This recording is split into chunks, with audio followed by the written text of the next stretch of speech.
Hello friends, మీ అందరికీ కూడా శుభం జరగాలని కోరుకుంటూ మరో కొత్త వీడియోతో మీ ముందుకు వచ్చేసిందండి మన ఛానల్.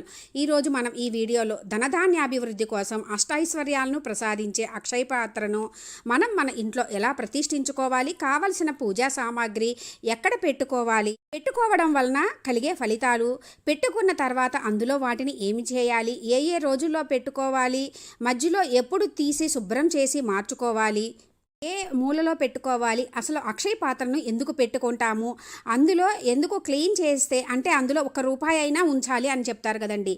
క్లీన్ చేస్తే అది అక్షయ పాత్ర ఇంకా అవ్వదనమాట. అలా ఎందుకు అవ్వదు అని తెలియచెప్పే ఒక చిన్న కథ ఏమిటి, అక్షయ పాత్రకు సంబంధించి ప్రతి ఒక్క చిన్న విషయాన్ని అంటే అక్షయ పాత్రకు సంబంధించి మీకున్న సందేహాలన్నింటినీ కూడా ఈ వీడియోలో చూద్దాము ఫ్రెండ్స్. లాస్ట్ వరకు మిస్ కాకుండా చూడండి. అక్షయం అంటే తరగనిది, అంటే నిత్యంగా శాశ్వతంగా ఎప్పటికీ మనతోటే ఉండేది అని అర్థము. ధనధాన్యాభివృద్ధి కోసము అంటే అనవసరపు ఖర్చులు లేకుండా ఆర్థిక సమస్యలతో బాధపడేవారు ఈ అక్షయ పాత్రను పెట్టుకుంటే ఆ లక్ష్మీ అమ్మవారి కటాక్షంతో అష్టైశ్వర్యాలు కలుగుతాయి. మనము అష్టైశ్వర్యాలు ప్రసాదించే ఈ అక్షయ పాత్రని ఎన్నో విశిష్టతలు ఉన్నటువంటి అక్షయ తృతీయ పర్వదినం రోజు, శుక్రవారాలలో, శ్రావణ మాసంలో, దీపావళి రోజు, నవరాత్రుల్లో వచ్చే శుక్రవారాలలో ఈ రోజుల్లో మనము పెట్టుకోవడం కానీ కొత్త అంటే ఆల్రెడీ పెట్టుకున్న వాళ్ళు మార్చుకోవడం కానీ చేస్తూ ఉంటాము. ముఖ్యంగా అక్షయ తృతీయ రోజు అయితే ఇంకా విశేషమండి. ఈ రోజు గనక పెట్టుకుంటే శుభప్రదం కూడా. కొత్తగా పెట్టుకోవాలి అనుకున్న వాళ్ళు కానీ, ఆల్రెడీ పెట్టుకొని మార్చుకోవాలి అనుకున్న వాళ్ళు కానీ ఈ రోజుల్లో పెట్టుకుంటే లక్ష్మీ అమ్మవారు అనుగ్రహంతో మనకి అష్టైశ్వర్యాలు కలుగుతాయి. ఇలా పెట్టుకునేది మనము పూజా రూమ్లో పెట్టుకొని అమ్మవారి దగ్గర ఆగ్నేయ మూలలో పెట్టుకుంటాము. ఇంట్లో మనము అక్షయ పాత్ర ఎలా పెట్టుకోవాలి ఇప్పుడు చూద్దాము ఫ్రెండ్స్. అక్షయ పాత్ర పెట్టుకోవాలి అనుకున్న ముందు రోజే మట్టి కుండని తీసుకొచ్చుకోవాలండి. బయట నుంచి మనకి పూజా స్టోర్స్లో దొరుకుతుంది, లేదు అంటే మట్టి కుండలు అమ్మే వాళ్ళ దగ్గర కూడా ఉంటుంది. అయితే మట్టి కుండ తీసుకొచ్చుకునేటప్పుడు మనము ఒక్కటే తీసుకొచ్చుకోకూడదండి. దాంతోపాటు మూత కానీ, లేదు మనకి చిన్న ప్రమిద తెచ్చుకున్నా మనకి యూజ్ అవుతుంది కూడా. రెండుగానే తీసుకొచ్చుకోవాలి. మళ్ళీ ఇంకోటి ఇదొకటి విషయము. ఇంకోటి ఇలా క్రాస్ మార్క్ వేయించుకొని రావాలండి. పూజా స్టోర్స్లో అయితే వాళ్ళ దగ్గరే చాక్ పీస్ ఉంటుంది కాబట్టి అలా క్రాస్ మార్క్ వాళ్ళే వేసిస్తారు. లేదు అనుకుంటే మనమే చాక్ పీస్ తీసుకొని వెళ్ళి అక్కడే క్రాస్ మార్క్ వేసుకొని ఇంటికి తెచ్చుకోవాలి. ఈ 2 విషయాలు మాత్రం మర్చిపోకండి. ఎందుకు ఈ క్రాస్ మార్క్ అనేది చెప్తాను. ఇప్పుడు చక్కగా వాటర్ కింద పెట్టుకొని బాగా క్లీన్ చేసుకోండి. ఎందుకంటే మనకి కొత్త మట్టి కుండ ఏంటంటే వాటర్ ఎక్కువ పీలుస్తుంది. ఇట్లా ఎక్కువసేపు ఉంచితే మనకి ఆ వాటర్ అంతా పీల్ చేసేసి బాగుంటుంది. ఎందుకంటే అక్షయ పాత్రని ఒక్కసారి పెట్టుకున్న తర్వాత మళ్ళీ కడగకూడదు. ఒకవేళ కడిగితే ఇంకా అది మనకి అక్షయ పాత్ర కింద అవ్వదన్నమాట. లేదు అనుకుంటే ఒక గంట మనకి చక్కగా నీళ్లు పోసి ఉంచుకోవచ్చు. ఈ విధంగా క్లీన్ చేసుకున్న తర్వాత బయట బాల్కనీలో ఆరబెట్టండి. మరి ఎండ ఎక్కువ కాకుండా కొంచెం ఎండ ఉన్న దగ్గర ఒక గంట అట్లా పెడితే బాగా ఆరుతుంది. అలా ఆరడం వల్ల ఏంటంటే మనకి లోపల ఉప్పు అది వేసినప్పుడు పాడైపోకుండా ఉంటుంది. అందుకని తప్పకుండా బాగా ఆరాలి. ఆ వాటర్ అంతా కూడా క్లీన్ అయిపోవాలి. క్రాస్ మార్క్ ఎందుకు అని అంటే కర్మకాండలు అవి జరిగే సమయంలో కొత్త మట్టి కుండని ఇంటికి తీసుకొని వస్తారు. అప్పుడు ఏంటంటే ఒక్కటే తీసుకొని వస్తారు, అది అశుభానికి కాబట్టి. అందుకని మనం శుభానికి 2 తీసుకొచ్చుకోవాలి. ఇంకొక విషయం ఏంది అని అంటే మనము తీసుకొని వస్తాము కదండి, అది అశుభానికి అని ఇట్లా క్రాస్ మార్క్ వేసుకొని తీసుకొని రావడం వల్ల అది అశుభానికి కాదు, శుభానికి తెచ్చుకుంటున్నాము అని కాదు అనడానికి మనకి ఈ క్రాస్ మార్క్. ఇప్పుడు అక్షయ పాత్రకి కావలసిన ఏమేమి ఐటమ్సో ఇప్పుడు చూద్దాము ఫ్రెండ్స్. చక్కగా మనం క్లీన్ చేసుకున్నటువంటి ఆరిపోయిన మట్టి పాత్ర, ఇంకా బ్లౌజ్ పీసు. ఇది పట్టు బ్లౌజ్ పీస్ అయితే మంచిది. ఎందుకంటే మనం అక్షయ పాత్రలో లక్ష్మీ స్వరూపంగా భావించి పెడతాము కాబట్టి ఎరుపు, పసుపు, పింక్ కలర్ పెట్టుకోవచ్చు.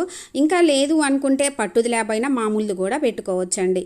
ఇంకా తర్వాత ఉప్పు మాత్రమే తెచ్చుకోవాలి. కొత్త ప్యాకెట్ తీసుకొచ్చుకోండి. ఇప్పుడు డబ్బులుగా మనకి ₹10, ₹20, ₹50, 100, 200, 500 ఇలా ఏవైనా సరే 5 నోట్లు తీసుకోవాలి. దానితో పాటు ₹2 కాయిన్స్ తీసుకున్నాను. ఒకటి ఏంటంటే డబ్బులతో పాటు పెట్టడానికి, ఇంకోటి బ్లౌజ్ పీస్లో పెట్టడానికి. పసుపు, కుంకుమ, అక్షింతలు, పచ్చకర్పూరము, జవ్వాది, రోజ్ వాటరు, పువ్వులు, ఒక తమలపాకు, గంధము, 2 ప్లేట్స్, బియ్యం పిండి. ఇవన్నీ నండి కావాల్సిన ఐటమ్స్. ఇవన్నీ ముందే దగ్గర పెట్టుకుంటే మనకి లెగవకుండా సరిపోతుంది. ఇప్పుడు ఇవన్నీ పక్కన పెట్టుకొని పసుపు కుంకుమని రెడీ చేసుకుందాము. పసుపు కుంకుమ తీసుకొని పసుపు కుంకుమలో కొంచెము పచ్చకర్పూరము, జవ్వాది కొద్దిగా, రోజు వాటర్ వేసుకొని బాగా కలుపుకుంటున్నాను. ఎందుకంటే లక్ష్మీ అమ్మవారికి సువాసనలు వచ్చేవి అంటే చాలా ఇష్టము కాబట్టి. ఇంకా మీ దగ్గర సువాసన భరితమైనవి ఏమన్నా ఉన్నా అవి కూడా కలుపుకోవచ్చు. అక్షయము అంటే తరగనిది, శాశ్వతమైనది, ఎప్పటికీ నిలిచి ఉండేది అని. అందుకే మనం ఈ అక్షయ పాత్ర చేసుకొని ఆ పైన పెట్టుకునేటటువంటి అంటే మనం అభివృద్ధిలోకి ఏదైనా వస్తువు వృద్ధిలోకి రావాలి అనుకున్న దాన్ని అక్షయ పాత్రలో పెట్టుకుంటే అది అలా అలా ఆగకుండా వృద్ధి చెందుతా పెరుగుతూనే ఉంటుంది. అక్షయ పాత్ర అనేది మన పూర్వకాలం నుండి ఎప్పటి నుంచో ఉన్న సాంప్రదాయం. అదే మనము ఇప్పటికీ కొంతమంది పాటిస్తున్నారు. చక్కగా ఈ మట్టి కుండకి మనము చక్కగా పసుపు రాసుకోవాలి. ఎక్కడా కూడా గ్యాప్ లేకుండా పచ్చగా కనబడేటట్టు పసుపుగా పూర్తిగా రాసుకోవాలండి. రాసుకున్న తర్వాత ఒక 5 నిమిషాలు అలా పక్కన పెట్టి ఉంచితే ఆ తడి కూడా ఆరిపోతుంది. డబ్బులు నిలవడం లేదు అనుకునే వాళ్ళు, ఎక్కువ ఖర్చు అయిపోతున్నాయి, ఎక్కువ డబ్బులు ఉండటం లేదు, ఆర్థిక సమస్యలతో బాధపడేవారు అందరూ కూడా ఈ అక్షయ పాత్రను పెట్టుకుంటే ఆ లక్ష్మీ అమ్మవారి కటాక్షంతో అష్టైశ్వర్యాలు కలుగుతాయి. అందులో మనకి ఈ అక్షయ తృతీయ వస్తుంది కదండి, ఇంకా శ్రేష్టం కూడా. కొత్తగా పెట్టుకునే వాళ్ళకి కానీ ఎవరికైనా అందులో పాండవులకు కూడా ఈ అక్షయ పాత్ర లభించింది కూడా ఈ అక్షయ తృతీయ రోజే అని చెబుతారు. చక్కగా కుంకుమతోటి మంచి కుంకుమ తీసుకోండి. ఆ కుంకుమతోటి శ్రీం అని రాసుకోవాలి. శ్రీం అనే బీజాక్షరము అమ్మవారికి ఇష్టము, అందుకని శ్రీం అని రాసుకోవాలి. ఈ పాత్ర చేసేటప్పుడు అక్షయ పాత్ర మనము అమ్మవారి ఏమన్నా శ్లోకాలు చదువుకుంటా కానీ లేదు అనుకుంటే ఫోన్లో పెట్టుకొని వింటూ అయినా చేసుకోవాలి. చేసుకుంటూ మనం ఏ విషయంలో అభివృద్ధి చెందాలి, మనకున్న కష్టము చెప్పుకుంటూ అనుకుంటూ ఇదంతా చేసుకోవాలి అండి. లేదు అనుకుంటే ఓం శ్రీ మాత్రే నమః, ఓం శ్రీ మాత్రే నమః, ఓం శ్రీ మాత్రే నమః ఇలా అనుకుంటూ చేసుకోవాలి. ఇప్పుడు శ్రీం అని రాసుకోండి. కల్లుప్పు ఎందుకు వేయాలి అంటే అది మాత్రమే, మామూలు సాల్ట్ వేయకూడదు. ఎందుకంటే లక్ష్మీ అమ్మవారు సముద్ర గర్భం నుంచి ఆవిర్భవించారు. అంటే మనకి ఈ ఉప్పు కూడా సముద్రం నుంచే వస్తుంది. సముద్రం నుంచి వచ్చే ఏ వస్తువైనా అమ్మవారికి ఇష్టం. అందులో ఉప్పు అంటే చాలా ఇష్టము. ఉప్పుకి ప్రతికూల భావనల్ని గ్రహించే శక్తి ఉంటుంది. అందుకే ఉప్పుకి నెగిటివ్ ఎనర్జీని అంతా లాగేసుకొని పాజిటివ్ వైబ్రేషన్స్ మన ఇల్లంతా వ్యాపిస్తుంది. ఆ ఉప్పులో మీద మనం డబ్బులు పెడతాం కదండి, ఆ డబ్బుకు ఉన్న ఈ నెగిటివ్ అంతా తీసేస్తుంది, ఆ డిస్టిని అంతా తీసేస్తుంది అనమాట. శ్రీం అనే బీజాక్షరం రాసుకున్న తర్వాత గంధము అను కుంకుమతోటి బొట్టులు పెట్టుకోవాలి. అక్షయ పాత్రలో పెట్టిన డబ్బుల్ని మనము శుక్రవారం పెడతాం కదండి, మంగళవారం రోజు తీసుకోవాలి. లేదు కావాలి అనుకుంటే ఆ రోజు రాత్రి అలాగే ఉంచి తర్వాత రోజు తీసుకోవాలి. మంగళవారమే ఎందుకు తీసుకోవాలి అంటే మంగళవారం మంగళకరమైన రోజు, మారు కోరుతుంది కూడా. అందుకని మనము ఆ తీసుకున్న డబ్బుల్ని మన లాకర్లో కానీ బీరువాలో కానీ మన అకౌంట్లో కానీ వేసుకుంటూ ఉంటాం కదా. అలా వేస్తా ఉంటాం మంగళవారం రోజు. ప్రతి మంగళవారం వేస్తూ ఉంటే శుక్రవారం పెట్టుకుంటాము, మంగళవారం తీసి వేస్తూ ఉంటే ఆ డబ్బులు కూడా అలా పెరుగుతూ వెళ్తూ ఉంటాయని. పెట్టే డబ్బుల్ని మన నెల జీతం కానీ రోజువారీ డబ్బులు కానీ, ఆడవాళ్ళైతే వాళ్ళ దగ్గర ఉన్న డబ్బులను కానీ అలా తీసుకొని పెట్టుకోవచ్చు. ఆ డబ్బుల్ని తీసేటప్పుడు మనం మొత్తం తీయకూడదండి. ఆ రూపాయి కాయిన్ ఉంటుంది కదా, ఆ రూపాయి కాయిన్ని మాత్రం అట్లాగే ఉంచి డబ్బుల్ని తీయాలి. అంతేగాని ఉత్తేది అసలు డబ్బులు లేకుండా మాత్రం అట్లా పెట్టకూడదు. అది ఎందుకనేది కూడా కథ చెప్తాను. ఆ డబ్బుల్ని మీరు డబ్బులు తీసుకోండి, రూపాయి కాయిన్ మాత్రం తప్పకుండా అలానే ఉంచాలి. చూశారు కదా శ్రీం ఎంత అందంగా ఉందో. ఒకసారి పెట్టుకున్న అక్షయ పాత్రని మళ్ళీ కడగకూడదు. అందులో ఉప్పుని కొంచెం నీరు గారి అట్లా పాడవుతుంటుంది కదండి. అలాంటప్పుడు మనము ఆ ఉప్పుని ప్రతి నెల మార్చుకోవాలి. మామూలుగా అయితే 3 నెలలకు ఒకసారి మార్చుకుంటే సరిపోతుంది. లేదు ఉప్పు నీరు కారుతో అట్లా ఉంటే మాత్రం మనము పైకి తెలుస్తుంది కదా తడి, ఆ చెమ్మ తెలిసినప్పుడు మార్చుకుంటూ ఉండాలి. అయితే ఆ ఉప్పుని ఎక్కడ పడితే మాత్రం అక్కడ పడేయకూడదు. మన ఇంట్లో షింకులో షింకు చేసుకొని దానిలో వేయాలి. లేదంటే కాలువలో పారే దగ్గర అలా వేస్తే ఏంటంటే మనకున్న దిష్టి దోషాలన్నీ కూడా అలా పారుతా వెళ్ళిపోతాయి అని. చాలా తొందరగా పాడైపోతూ ఉంది అని అంటే ఏంటంటే దిష్టి ఎక్కువగా ఉన్నట్లండి. వాసన అది రాకోకుండా నీట్గా ఉండేటట్టు ఎప్పటికప్పుడు చూసుకోవాలి. ఎందుకంటే మనం ఇది అక్షయ పాత్ర అంటే లక్ష్మీ స్వరూపం, మనం కడగకూడదు కాబట్టి అలా ఉప్పు తీసినప్పుడు పొడి క్లాత్ మంచిది తీసుకొని లోపలంతా శుభ్రం చేసి కొంచెం గాలికి ఆరనిచ్చి ఆ తర్వాత మళ్ళీ మనము ఉప్పు అది వేసుకొని మళ్ళీ అక్షయ పాత్రలాగా చేసి ఆ అమ్మవారి ముందు పెట్టుకోవడమే. ఇప్పుడు చక్కగా ప్లేట్ తీసుకోవాలండి. వెండి, రాగి, ఇత్తడి ఇలా ఏదైనా స్టీల్ది మాత్రం కాదు తీసుకొని ఆ పైన అష్టదళ పద్మం ముగ్గు వేసుకొని చక్కగా పసుపు కుంకుమలతోటి అలంకరించుకోండి. లేదు స్వస్తిక్ అయినా వేసుకోవచ్చు. పైన ఇంకో చిన్న ప్లేట్ పెట్టుకుంటున్నాను నేను. లేదు మీరు ఆ ప్లేట్లోనే పద్మం ముగ్గు ఇవంతా వేసుకొని చక్కగా ఆ ప్లేట్ తీసుకెళ్ళి మనము లక్ష్మీ అమ్మవారి ముందు పెట్టేసుకోవచ్చు. ఈ పాత్రను మనం అమ్మవారి ముందు పెట్టినప్పుడు ఆగ్నేయ మూలంలో పెట్టుకున్నప్పుడు అది ఏంటంటే ఉత్తదే కింద పెట్టేయకూడదండి. కింద మనము పద్మం ముగ్గు వేసుకొని ప్లేట్ పెట్టుకొని ఆ ప్లేట్ మీద తమలపాకు పెట్టుకోవాలి. లేదు అనుకుంటే బియ్యం ఉంటాయి కదండి, బియ్యం పోసి ఆ పైన పెట్టుకోవాలి. మనము పూజ అంతా అవుతుంది కదా, మనం ఈ అక్షయ పాత్ర చేసుకున్న తర్వాత అమ్మవారి ముందు ఆగ్నేయ మూలంలో పెట్టుకొని పూజ చేసుకుంటాము. ఆ పూజ అయిన తర్వాత మనము ఆ రోజు కదపము. ఆ తర్వాత రోజు మీ లాకర్లో పెట్టుకోవచ్చు, లేదంటే బీరువాలో పెట్టుకోవచ్చు. కాకపోతే ఏంటంటే పవిత్రమైన ప్లేస్ ఏంటంటే మనకి పూజ రూమ్ కాబట్టి పూజ రూమ్లో పెట్టుకోవచ్చు. చక్కగా ప్లేట్ వేసుకొని ఆ పైన తమలపాకు పెట్టుకొని ఇప్పుడు మనం తయారు చేసుకున్న అక్షయ పాత్రని పెట్టుకున్నాను. ఈ పెట్టుకున్న తర్వాత మనము లోపల అమ్మవారికి ఇష్టమైనటువంటి సువాసనాభరితమైనటువంటివి వేసుకోవాలి. కొంచెము పసుపు, కొంచెము కుంకుమ, కొంచెము జవ్వాది, కొద్దిగా పచ్చకర్పూరము, అక్షింతలు ఇలా 5గా వేసుకున్నానండి నేను. ఎందుకంటే మనకి కౌంట్గా ఉంటుంది. ఆ పైన పెట్టుకున్న బొట్టులు కూడా 9 అట్లా పెట్టుకున్నాను. 5 అలా మనం సంఖ్య చూసుకొని పెట్టుకోండి. ఈ ఉప్పు తీసి మార్చాలి అనుకున్నప్పుడు కూడా ఎప్పుడు పడితే అప్పుడు మార్చకూడదండి. పౌర్ణమి, అమావాస్య, మంగళ, శుక్రవారాల్లో తీయకూడదు. మిగిలిన రోజుల్లో చూసి తీసుకోవాలి.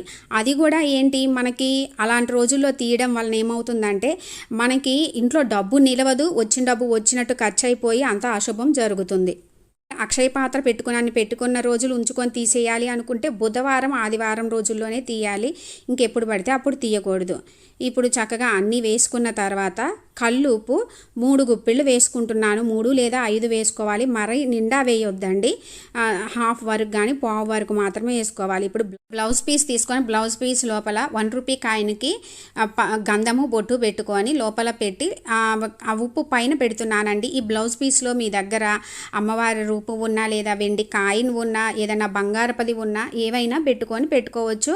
లేదు అనుకుంటే ఉత్త బ్లౌజ్ పీస్ కూడా పెట్టుకోవచ్చు.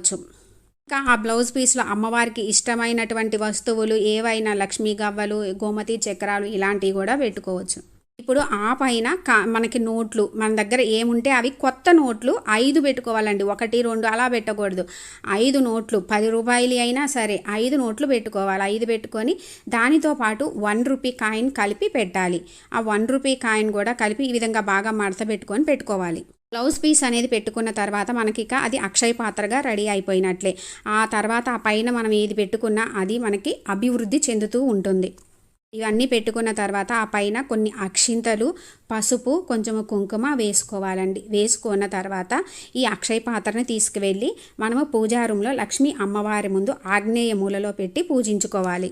అక్షయ పాత్ర అంటే సాక్షాత్తు లక్ష్మీదేవి స్వరూపం కాబట్టి పూజ రూమ్లో ఉంటే పవిత్రంగా ఉంటుంది కాబట్టి అక్కడ పెట్టుకుంటే మాత్రం ప్రతిరోజు కూడా ధూపదీప నైవేద్యాలు చూపించుకోవాలి. అక్షయ పాత్ర అంటే తెలియాలి అంటే మహాభారతంలోని అరణ్య పర్వంలోకి వెళ్తే తెలుస్తుంది.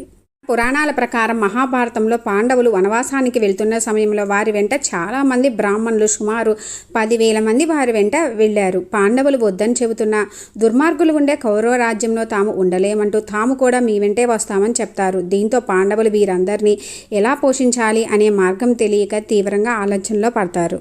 సమయంలో పాండవుల్లో ఒకరైన ధర్మరాజు ఎండలో నిలబడి ఆ సూర్యభగవాన్ని ప్రార్థించగా అప్పుడు కరుణించిన ఆ సూర్యభగవానుడు వారికి అక్షయ పాత్రని ఇస్తారు. ఈ పాత్ర మీద మూత పెట్టి ప్రార్థిస్తే ఎంతమందికైనా దీని నుండి కావలసిన భోజనం లభిస్తుందని చెప్తారు.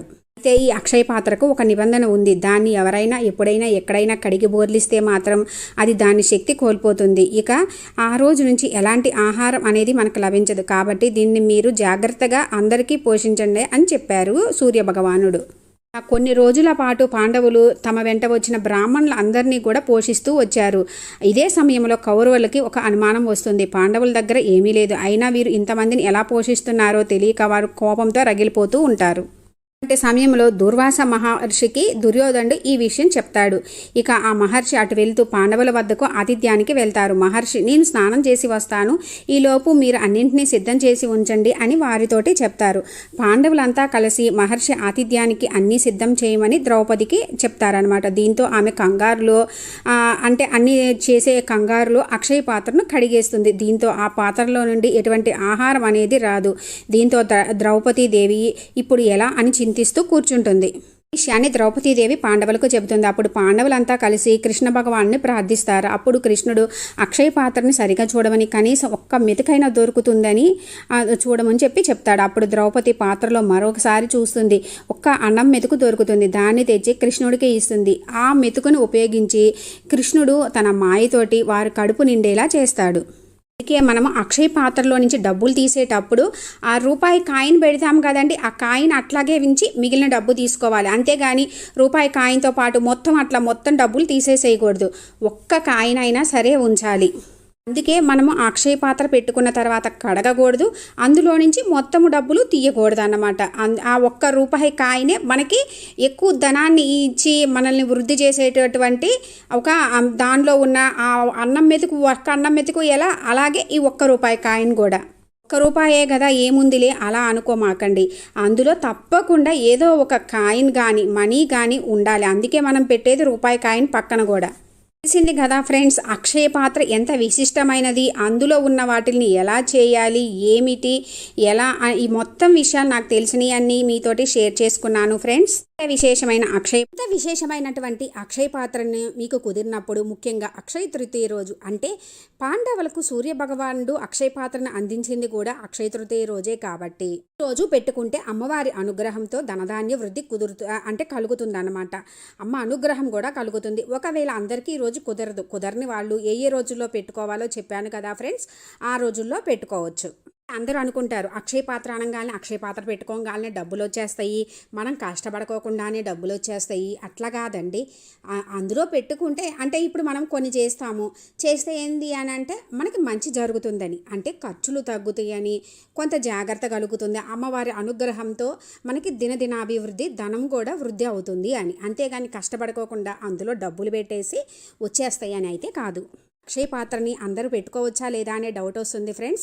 అలా అయితే ఏమీ డౌట్ లేదు, ఎవరైనా సరే చక్కగా పెట్టుకోవచ్చు. తెలిసింది కదా ఫ్రెండ్స్, అక్షయ పాత్ర గురించి నాకు తెలిసిన విషయాలన్నీ కూడా మీతోటి షేర్ చేసుకున్నాను ఫ్రెండ్స్. అక్షయ తృతీయ రోజు, అంటే అక్షయ తృతీయకి సంబంధించి నేను అప్లోడ్ చేసిన ప్రతి ఒక్క వీడియో కూడా మీకు ఎండ్ స్క్రీన్స్లో డిస్క్రిప్షన్లో ఇస్తాను ఫ్రెండ్స్. ఇంట్రెస్ట్ ఉంటే విజిట్ చేయండి.